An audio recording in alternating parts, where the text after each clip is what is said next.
शिला प्रभुपाद की जय, गुरु गौरांग की जय। तो कल के सत्र में हमने सुना था शिव जी नारद मुनि से कहते हैं कि वे कृष्ण की कृपा के असली पात्र नहीं है। कृष्ण की असली कृपा की पात्र तो देवी लक्ष्मी है, लेकिन देवी लक्ष्मी से भी श्रेष्ठ प्रहलाद महाराज हैं, जो कृष्ण उनसे बहुत ज्यादा प्रेम करते हैं। तो नारद मुनि को स्पष्ट शिव जी कहते हैं कि आप जाइए प्रहलाद महाराज के पास, जो इस समय सुतल लोक में है, बलि महाराज के साथ में रहते हैं। बाणासुर की रक्षा मेरे कारण से भगवान कृष्ण ने नहीं की, उन्होंने प्रहलाद महाराज के कारण से की। बलि महाराज को उन्होंने मुक्त नहीं किया, प्रहलाद महाराज के कारण बलि महाराज को मुक्त किया, क्योंकि भगवान कृष्ण का विशेष स्नेह प्रहलाद महाराज पे है। अब हम चौथा अध्याय भक्तों की महिमा इसको पढ़ रहे हैं। राजा परीक्षित ने कथा की गहनता में डूबते हुए कहा, शिव जी के उन अद्भुत हृदयहारी वचनों को सुनकर देवलोक के मधुर वीणा वादक परम भागवत श्री नारद मुनि के अंतःकरण में प्रहलाद महाराज के दर्शन की तीव्र आकांक्षा जाग उठी। और फिर क्या था, अपनी दिव्य योग शक्ति के पंख फैलाते ही वह क्षण भर में ही नभ पथ को लांग कर सीधे सुतल लोक जा पहुंचे, जहां असुरों का अद्भुत नगर सुशोभित था। उस समय प्रहलाद महाराज भक्त शिरोमणि भगवान के अनन्य प्रिय सेवक एकांत में पूर्ण समाधि की अवस्था में श्री भगवान के चरण कमल का चिंतन कर रहे थे। उनकी मुख कांति भक्ति चंद्रमा की शीतल आभा सी थी, और उनके नेत्रों में हरि प्रेम के अश्रु मोतियों की तरह झिलमिला रहे थे। दूर से जब उनकी दृष्टि नारद मुनि पर पड़ी, वह तुरंत उठ खड़े हुए, और जैसे कोई पुष्प लता सूर्य की ओर झुकती है, वैसे ही नतशीर होकर उन्होंने उस ब्राह्मण मुनि के चरणों में दंडवत प्रणाम किया। प्रहलाद महाराज ने बड़े प्रेम से नारद मुनि को रत्न जड़ित सिंहासन पर विराजमान किया और प्राचीन वैदिक विधि से उनका पूजन आरंभ किया। उस समय नारद मुनि का हृदय तीव्र भाव तरंगों से स्पंदित हो उठा। वह असह्य आनंद में डूबकर प्रहलाद को बार बार अंक में भरने लगे। अश्रुधारा उनके गालों पर बहने लगी, मानो भक्ति गंगा साक्षात फूट पड़ी हो।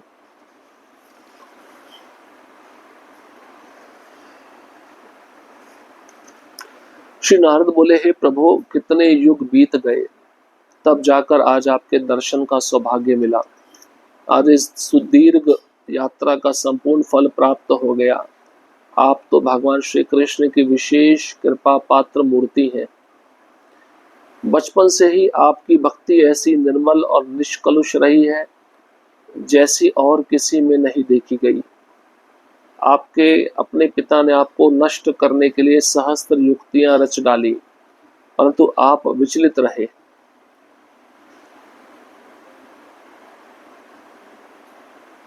अविचल रहे। अग्नि जल विष शस्त्र सब आपके चरणों की धूल बन गए। आपके प्रभाव से आज असुर कुल भी भगवत भक्त बन चुका है। आप हरि चिंतन में ऐसे लीन रहते मानो प्रेम मद से मतंग हो। गाते हैं, नाचते हैं, कांपते हैं और रोते हैं। आप संसार चक्र में फंसे जीवों को मुक्त करते हैं और उन्हें श्री विष्णु की शुद्ध भक्ति प्रदान करते हैं। आप उनके हृदय में वह आनंद भर देते हैं जो किसी लोक के अमृत से भी अधिक मधुर है। तब शिव जी के कहने पर नारद जी प्रहलाद महाराज जी से मिलने गए। तो महाराजा परीक्षित अपनी माँ उत्तरा को कहते हैं, शिव जी के उन अद्भुत हृदय भरी वचनों को जब देवलोक के मधुर वीणा वादक परम भागवत श्री नारद मुनि ने सुना, तो अंतःकरण में उनकी इच्छा जागृत हुई महाराज प्रहलाद के दर्शन प्राप्त करने की। और फिर वे अपनी योग शक्ति से पंख फैलाते ही क्षण भर में नभ पथ को लांग कर सीधे सुतल लोक में जा पहुंचे, जहां असुरों का अद्भुत नगर सुशोभित था। उस समय प्रहलाद महाराज भक्त शिरोमणि भगवान के अनन्य प्रिय सेवक एकांत में पूर्ण समाधि की अवस्था में भगवान के चरण कमलों का चिंतन कर रहे थे। उनकी मुख कांति भक्ति चंद्रमा की शीतल रोशनी जैसी थी। प्रहलाद महाराज के नेत्रों में भगवान के प्रति प्रेम था और उनके आंखों से अश्रु मोतियों की तरह झिलमिला रहे थे। दूर से जब उनकी दृष्टि नारद मुनि पर पड़ी तो प्रहलाद महाराज तुरंत खड़े हो गए। जैसे कोई पुष्प लता सूर्य की ओर झुकती, वैसे ही प्रहलाद महाराज ने पूरा साष्टांग दंडवत प्रणाम नारद मुनि के चरणों में किया। प्रहलाद महाराज बड़े प्रेम से नारद मुनि को रत्न जड़ित सिंहासन पर विराजमान किए और उनका पूजा किया।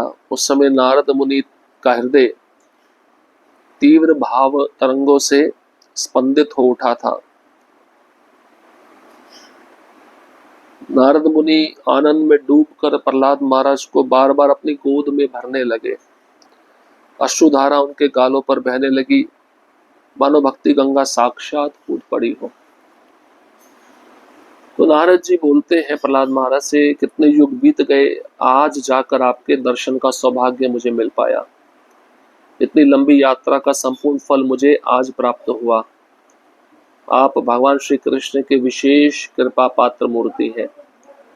बचपन से ही आपकी भक्ति निर्मल है, निष्कलुष है और ऐसी भक्ति मैंने किसी में देखी नहीं।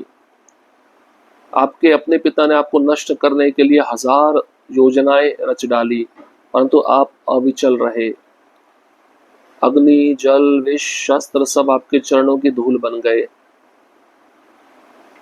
आपके कारण असुर कुल भी आज भगवत भक्त बन चुका है। भगवान के चिंतन में आप ऐसे लीन रहते हैं मानो प्रेम मद से मतंग हो। कभी गाते हैं, कभी नाचते हैं, कभी कांपते हैं, कभी रोते हैं। संसार चक्र में फंसे जीवों को आप शुद्ध भक्ति प्रदान करके मुक्त करते हैं। आप उनके हृदय को आनंद से भर देते हैं। नारद मुनि का वीणा नीर प्रेम की सरिता बनकर बहने लगा। हे भक्त रत्न प्रहलाद, स्मरण करो वह अद्वितीय क्षण जब भगवान श्री कृष्ण अनंत महोदधि के स्वर्णिम तट पर स्वयं प्रकट हुए थे। उन्होंने आपको अपनी गोद में ऐसे उठा लिया मानो माँ अपने बालक को हृदय से लगा ले। उस समय ब्रह्मा, शिव और अनगिनत देवगण दूर से दिव्य स्तुतियों की वर्षा कर रहे थे।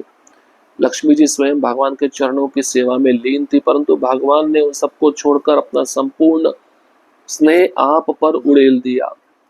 जब भयभीत ब्रह्मा दूर खड़े होकर विनय पूर्वक स्तुति कर रहे थे, तब आप निसंकोच आगे बढ़े और भगवान नरसिंह देव के तेजस्वी कोमल चरण कमलों में दंडवत लौट गए। भगवान ने आपको उठा लिया। अपनी कर कमल की कोमल स्पर्श से आपके मस्तक का अभिषेक किया और मात्र स्नेह से आपके शरीर को चाटते हुए प्रेम का अमृत बरसाया। ब्रह्मा और अन्य देवगण बार बार अत्यंत कौशल और करुणा से भगवान से प्रार्थना कर मुक्ति एवं परम धाम में प्रवेश का वर मांगते रहे, पर जब स्वयं भगवान हरि ने आपको यह मोक्ष रत्न उपहार स्वरूप देना चाहा, तब आपने सहज उदासीनता से उसे ठुकरा दिया। आपने केवल यही वर मांगा, जन्म जन्म में भगवान की शुद्ध भक्ति मिले। आपने अपने नरसिंह स्तवन में केवल अपने उद्धार की नहीं, वरन समस्त जीवों की मुक्ति की याचना की। इसी को प्रसन्नता पूर्वक स्वीकारते हुए भगवान ने आपको पिता का राज्य प्रदान किया, ताकि आप यहाँ रहकर निरंतर उनके ध्यान सागर में निमग्न रहे। और एक बार जब आप नीलांबरधारी भगवान नारायण के चरण दर्शन के लिए नैमिषारण्य वन की ओर जा रहे थे, तो मार्ग में संयोग से वे स्वयं आपके सम्मुख प्रकट हो गए। उन्होंने वीर भाव में आपको युद्ध की चुनौती दी। आप दोनों के बीच दिव्य पराक्रम का अद्भुत संग्राम हुआ। अंत में जब वह आपके युद्ध कौशल और अचल भक्ति से परम प्रसन्न हुए, तो हंसते हुए बोले, मैं तो सदा ही तुमसे पराजित हो जाता हूँ। नारद मुनि की जो वीणा है नीर प्रेम की सरिता बनकर बह रही है, प्रहलाद महाराज का गुणगान कर रही है। नारद मुनि कहते हैं, भक्त रत्न प्रहलाद, याद करो वह अद्वितीय क्षण जब भगवान श्री कृष्ण स्वयं प्रकट हुए थे और आपको अपनी गोद में उठा लिया था। मतलब नरसिंह भगवान का याद दिला रहे नारद मुनि प्रहलाद महाराज को। जैसे माँ अपने बच्चे को उठाती वैसे ही भगवान ने आपको हृदय से लगा लिया था।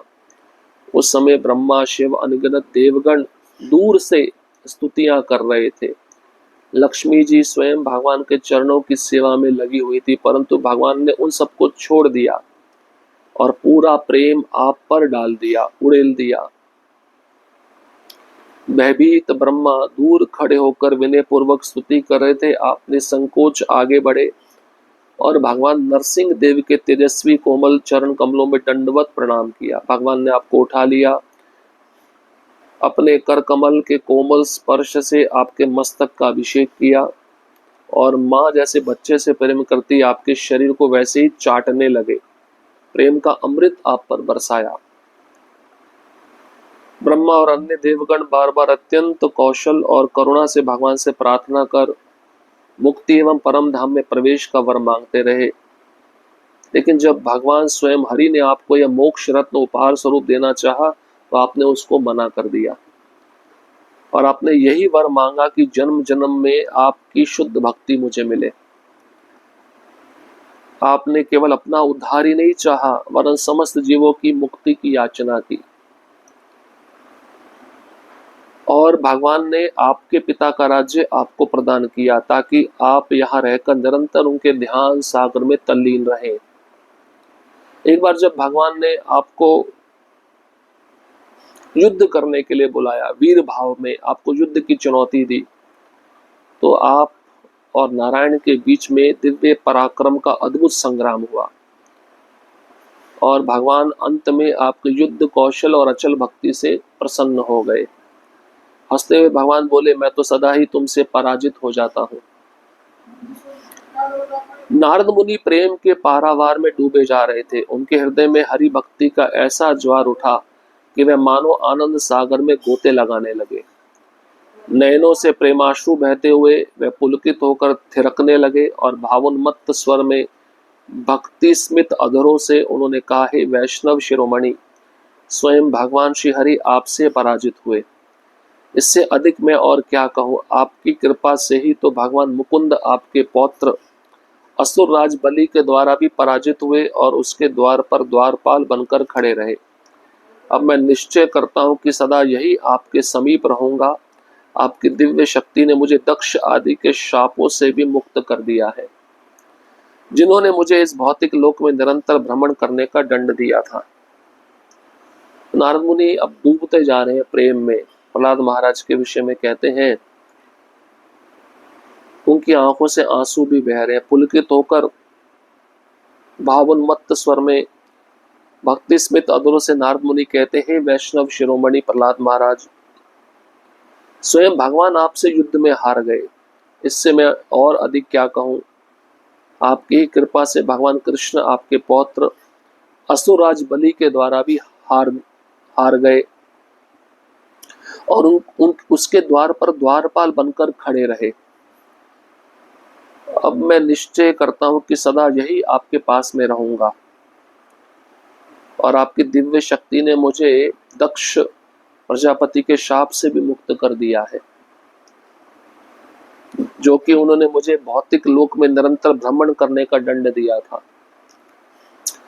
तब आगे परीक्षित महाराज ने कहा, परंतु अपने ही गुणगान को सुनना प्रहलाद महाराज के लिए असह्य हो उठा। विनम्रता से मस्तक झुकाए वे लज्जावश मौन हो गए। फिर वे धीरे धीरे अत्यंत श्रद्धा पूर्वक नारद मुनि के चरणों में प्रणाम करते हुए बोले, हे प्रभु, हे गुरुदेव, कृपया ये विचार कीजिए कि बचपन में ही मुझे शुद्ध भक्ति का दिव्य विज्ञान कैसे प्राप्त हुआ। फिर मधुर गंभीर और विनीत स्वर में वे कहने लगे, जब किसी को हरिभक्त महापुरुषों की पावन शिक्षा मिलती है तो वह स्वयं ही तेजस्वी बन जाता है। ऐसे महापुरुष किसी भी विघ्न से पराजित नहीं होते। बच्चों तक को अध्यात्म तत्व का उपदेश देने की क्षमता रखते हैं, दुखी बंधु बद्ध जीवों पर असीम करुणा बरसाते हैं और निर्गुणवाद रूपी मोक्ष तथा अन्य सभी भौतिक वरदानों को सहज ही त्याग देते हैं। किंतु हे महात्मन, ज्ञानी जन ये भली भांति जानते हैं कि ये सब बातें भगवान श्री कृष्ण की वास्तविक कृपा के लक्षण नहीं है। भगवान की वास्तविक कृपा तो केवल उन्हीं पर होती है जो उनकी अनन्य भक्ति में सेवा में निरंतर लगे रहते हैं। तो परीक्षित महाराज माता उत्तरा को कहते हैं, जब नारद मुनि ने प्रहलाद महाराज का गुणगान किया उनके समक्ष, तो प्रहलाद महाराज को ये असह्य हो उठा। उनको अपना गुणगान सुनना अच्छा नहीं लगा। विनम्रता से प्रहलाद महाराज अपना मस्तक झुकाए लज्जावश चुप हो गए, मौन हो गए। और फिर वे धीरे धीरे अत्यंत श्रद्धा पूर्वक नारद मुनि के चरणों में प्रणाम करते हुए कहते हैं, हे गुरुदेव, क्योंकि प्रहलाद महाराज के गुरु महाराज कौन है? नारद मुनि। कृपया ये विचार कीजिए कि बचपन में ही मुझे शुद्ध भक्ति का दिव्य ज्ञान कैसे प्राप्त हुआ। मतलब एक प्रकार से अपने गुरु का ही गुणगान कर रहे हैं। आपने तो मुझे शुद्ध भक्ति दी है, बचपन में मेरे पास शुद्ध भक्ति कहाँ से आई? आपने ही मुझे दिव्य ज्ञान प्रदान किया। और फिर प्रहलाद महाराज मधुर गंभीर विनीत स्वर में कहते हैं, जब किसी को हरि भक्त महापुरुषों का पावन शिक्षा मिलता है तो वह स्वयं तेजस्वी बन जाता है। तो आप जैसे हरि के भक्त महापुरुषों ने मुझे पावन शिक्षा प्रदान की और बचपन से ही मैं तेजस्वी बन गया। तो ऐसे महापुरुष किसी भी विघ्न से पराजित नहीं होते। बच्चों को भी अध्यात्म तत्व का उपदेश देने की क्षमता उनमें होती है। ऐसे दुखी बंधु बद्ध जीवों पर असीम करुणा बरसाते हैं और निर्गुणवाद रूपी मोक्ष अन्य सभी भौतिक वरदानों को ऐसे महापुरुष शुद्ध भक्त सहज ही त्याग देते हैं। ज्ञानी जन ये भली भांति जानते हैं कि ये सब बातें भगवान श्री कृष्ण की वास्तविक कृपा के लक्षण नहीं है। भगवान की वास्तविक कृपा तो केवल उसी भक्त पर होती है जो अनन्य भक्ति में सेवा में निरंतर 24 घंटे लगा रहता है। अब प्रहलाद महाराज किसकी ओर इशारा कर रहे हैं?